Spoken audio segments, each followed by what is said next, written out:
Welcome back to the channel where I watch movies without knowing the runtime and count how many times I check my phone or my watch to see if a movie's gas or ass. This is Pocket Watch Reviews, and today I'm watching Pixar's latest film, Elio. I didn't know too much about this movie beforehand, but I've been seeing a lot of advertisements for it on billboards and TV. The only thing I do know is there were a lot of rewrites surrounding this movie. Alright, let's get to the Pocket Watch predictions for this movie. I think the runtime is gonna be an hour 41 minutes. And I'm predicting I'm only gonna check my phone once during this movie. Let's see how it goes. Off to the movie.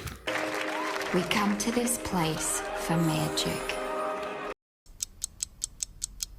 I predicted this movie would have a runtime of an hour 41 minutes, and it ended up having a runtime of an hour 39 minutes. Only 2 minutes off. Let's go. We're so back. There was also an end credit scene with Elio making contact with space after he'd gone back to Earth. And there ended up being a second one at the very, very end of the credits that had nothing to do with Elio. It ended up being a teaser for Pixar's next movie, Hoppers, which is coming out in 2026, I think.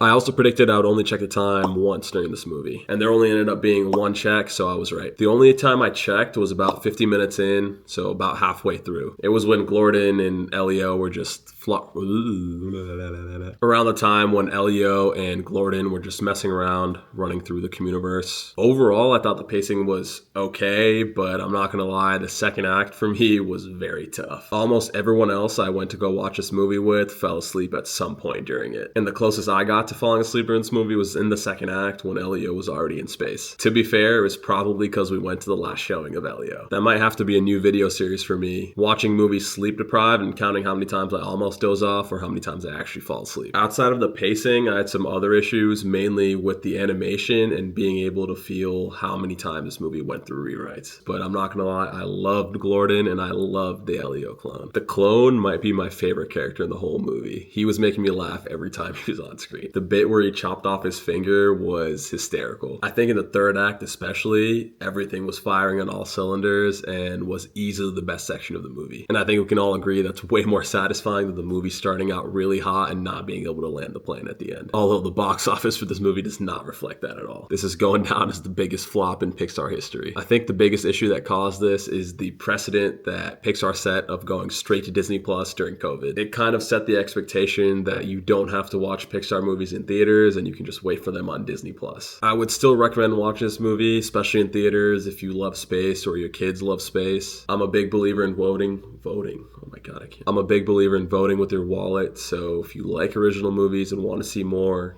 go watch this in theaters. It's not perfect, so if you're looking for a perfect movie, I guess you can wait for it on Disney Plus. It's gonna be a 3.5 out of 5 for me. But anyways,